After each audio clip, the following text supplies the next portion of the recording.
Industry విస్తరించిందంటే దానికి కాంగ్రెస్ కారణం కాదా? ఫిల్మ్ ఇండస్ట్రీ కోసం ఏదైనా కేసీఆర్ కేటీఆర్ బీజేపీ చేసింది ఒక్కటి ఉందా చెప్పండి? ఫిలిం నగర్ నుంచి ఫిలిం నగర్ క్లబ్ నుంచి మొదలు పెడితే చిత్రపురి కాలనీ వరకు మేమే కదా చేసింది. కార్మికులను ఆదుకున్నది మేమే కదా. రేపటి వాళ్ళ భవిష్యత్తు ప్రణాళికలు. ఇప్పుడు బాలీవుడ్ వస్తుంది, రేపు హాలీవుడ్ను కూడా ఇక్కడ షూటింగ్లకు తెచ్చే బాధ్యత మేము తీసుకుంటాం. సినిమా పరిశ్రమను వాళ్ళని హక్కున పెట్టి చూసుకుంటాము. వాళ్ళ మంచి కోసమే కదా. నిఖత్ జరీన్ సిరాజ్కు డిఎస్పీ ఉద్యోగాలు ఎందుకు ఇచ్చినాం? క్రీడల్ని ప్రోత్సహించడానికి కదా. మొహమ్మద్ అజారుద్దీన్ ఈరోజు మంత్రిని చేస్తే కూడా మీకు కడుపుమంట. మా మంత్రివర్గంలో మా నాయకుడు ప్రజల కోసం ప్రాతినిధ్యం ఇస్తే మీకెందుకు దుఃఖము? నాకు అసలు అర్థమే కాలే. అసలు ఏంది వీళ్ళ ఆలోచన? భావదారిద్ర్యం ఏంది? దరిద్రపు కొట్టు ఆలోచనలు ఏంది? దుఃఖమేంది వీళ్ళది? మీ సమస్యలు కూడా పెండింగ్ ఉంటే నేను వచ్చినాకనే పరిష్కరించిన. మీకు నష్టం కోర్టు తీర్పు వల్ల జరిగింది. కానీ మీకు రాజశేఖర రెడ్డి గారు ఇచ్చిపోయిన ఇళ్ల పట్టాలు 10 ఏళ్ళు ఇవ్వకుండా పక్కన పెడితే నేనే కదా మీకు అందరికీ మీ అందరితో భోజనం చేసి మీ అందరినీ మంచి చేయాలని ఒక అడుగు ముందుకు వేసినాం కదా. రేపు భవిష్యత్తులో కూడా మీకోసం ఏదైనా మంచి చేయాలని, ఎట్లా దాని నుంచి బయటపడాలని చూస్తున్నాం కదా. మీ మంచి కోసం కూడా ఆలోచన చేస్తలేమా? పెద్దలు శ్రీనివాసరెడ్డి గారిని మీ తరఫున పెట్టలేదా? ఎవరిని వదిలేసినా మీరు చెప్పండి. విద్యార్థులను వదిలేసినామా? నిరుద్యోగ యువకులను వదిలేసినామా? రైతులను వదిలేసినామా? మహిళలను వదిలేసినామా? పాత్రికే మిత్రులను వదిలేసినామా? రాష్ట్ర ప్రజలను వదిలేసినామా గాలికి? వాళ్ళలాగా రోజులో 18 గంటలు మీతోనే కూర్చొని పనిచేస్తున్నా కదా. నేను ఎక్కడికి పోయినా తాటి చెట్టు లెక్క పెరిగిండు కానీ తలకాయ మోకాళ్ళలో కూడా లేదు అన్నట్టు, దూడకున్న బుద్ధి కూడా లేదు, దూలం లెక్క పెరిగిండు అని వెనకడికోవడం అన్నాడు. రేవంత్ రెడ్డి సచివాలయం వస్తున్నాడు. అసలు సిగ్గున్నదే మాట్లాడానికి? కమాండ్ కంట్రోల్ రూమ్ అయినా మా తాతదా? నా క్యాంప్ ఆఫీస్ కింద దాన్ని వాడుకుంటున్నా. రెగ్యులర్గా సచివాలయం నేను వచ్చి కూర్చొని సమస్యల మీద మాట్లాడుతున్నా.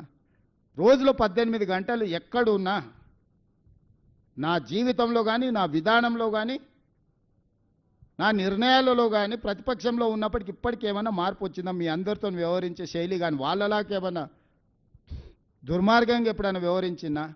అసలు నా పోలికేంది? నా గురించి మాట్లాడేది హరీష్ రావు? నువ్వు ఎప్పుడైనా అద్దంలో చూసుకో నా గురించి మాట్లాడే ముందు.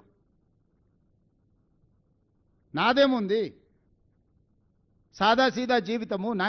నేనేం గవర్నమెంట్ ఢిల్లీకి పోయినా కూడా జనరల్ ఫ్లైట్లో పోతా. నేను మీలాక ప్రత్యేక విమానాలు, మీ దేవుళ్ళ మొక్కులు కూడా ప్రభుత్వం సొమ్ములతోని. కనకదుర్గ ముక్కు పుడకానంటే ప్రభుత్వం సొమ్మే. వెంకటేశ్వర స్వామి తిరుమల తిరుపతి కొండ మీద దేవుడికి ఇస్తే ప్రభుత్వం సొమ్మే. చివరికి యాదగిరిగుట్ట టెంపుల్ నిర్మాణంలో అవినీతే. దేంట్లో మీరు వదిలింది? కోవిడ్ టైంలో ఎన్ని డొనేషన్స్ను మీరు దిగమింగినరు? కోవిడ్ను కూడా వదలలేదు ప్రజలకు సేవ చేయాల్సిన సమయంలో. మీకు మాకు పోలికేందయ్యా? పొంతనేంది? ఇప్పుడు కూడా 3 సార్లు ఇచ్చిండ్రు జూబ్లీహిల్స్ వాళ్ళకే. ఏం చేసిండ్రు?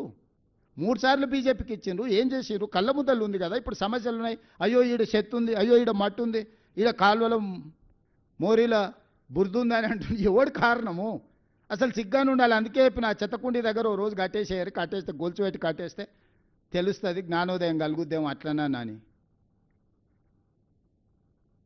అన్ని సమస్యలను పరిష్కరించి నగరాన్ని అంతర్జాతీయ ముఖచిత్రంలో పెట్టడానికి జూబ్లీహిల్స్ నియోజకవర్గ ఓటర్లను సహకరించాల్సిందిగా నేను విజ్ఞప్తి చేస్తున్నా. మీడియా మిత్రులకు కూడా సర్వేల గురించి నేను ఎక్కువ మాట్లాడదలుచుకోలే. సారు కారు 16 అన్నారు, పరారు అయిపోయారు. 100కి ఒక్కటి తగ్గేది లేదన్నారు, బొక్కలు ఇరిగి బోర్ల పడ్డారు. ఒక 10 ఉదంతాలు చూసినాం. నేను ఏ సర్వే ఏజెన్సీలను ఎవరి గురించి నేనేం అనదలుచుకోలే. మనం బ్యాండ్ మేళం మనం డబ్బులు ఇచ్చి పిలుచుకుంటే వాడు మనం పాడవన్న పాట పాడతాడు, వేరే పాడతాడా? మనం ఒకవేళ సావు కూలిస్తే సావు పాట పాడమంటే సావు పాట పాడతాడు, కానీ పెళ్లి పాట పాడతాడు? పాడాడు కదా. మనం నగదిచ్చి మనం సర్వే చేసుకుంటే మనకు అనుకూలంగానే ఇస్తాడు, వ్యతిరేకంగా ఎందుకు ఇస్తాడు? వాళ్ళు ఏదో నగదిచ్చారు, వాళ్ళు ఏదో చేసుకోరు, వాళ్ళ మీద చర్చ చేస్తూ నేను ఏ ఛానల్స్ని ఏ పేపర్లను ఎందుకు వేసిరని నేను అడగదలుచుకోలే. మీ ఇష్టం, మీ వ్యాపారం, మీ లాభం ఏది ఉంటే అదే చేసుకోరి. కాకపోతే 14 తారీఖు తర్వాత మీరు ప్రసారం చేసింది అక్కడ లేకపోతే మీరు ఏ విధంగా ఈ సమాజాన్ని ఎదుర్కొంటారో ఒక్కసారి అదొక్కటే ఆలోచన చేసుకోరు. సమాజాన్ని మీరు ఫేస్ చేయాలి కదా. నిజం నిప్పు లాంటిది, 4వ పిల్లర్ ఏంటో చెప్తారు కదా. ఆ పిల్లర్ లేదు, 3 పిల్లర్లు ఉన్నాయి తెలంగాణలో అని చెప్తారా?